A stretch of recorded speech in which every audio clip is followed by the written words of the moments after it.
একদিন কলা, নারকেল ও তাল একসাথে বসে বসে গল্প করছিল। তাদের মাঝে তাল বলল, আজ সবাই আমাদের দুঃখের কথা শুনবো। তারপরে সবাই বলল ঠিক আছে। নারিকেল বলল, তা তাল আগে তোর দুঃখের কথা বল, দেখি তোর কত দুঃখ আছে। তখন তাল বলল, আচ্ছা বলছি, মনোযোগ দিয়ে শুন সবাই। তাল বলল, মানুষের মনে একটুও মায়া দয়া নাই রে। মানুষ আমার এমন ভাবে চিপে চিপে খায়, তবুও তাদের মন ভরে না।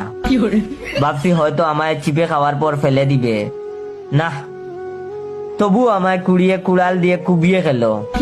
এটা শুনে নারকেল বলল, আর বলিস না, আমায় যে এত দূর থেকে ফেলে দে, আমি গাছ থেকে পড়তেই কোমরের হাড্ডি ভেঙে যায়। এরপরে খান ধরে তুলে নিয়ে আমায় আষাঢ় দিয়ে মাথা ফাটিয়ে খায়। তো এবার কলার পালা। তখন কলা বলল, আমার মান সম্মান বলতে কিছু নাই রে ভাই। আমায় যখন খাওয়া শুরু করে, আমার কাপড় খুইলা খায়। No, no, no, no.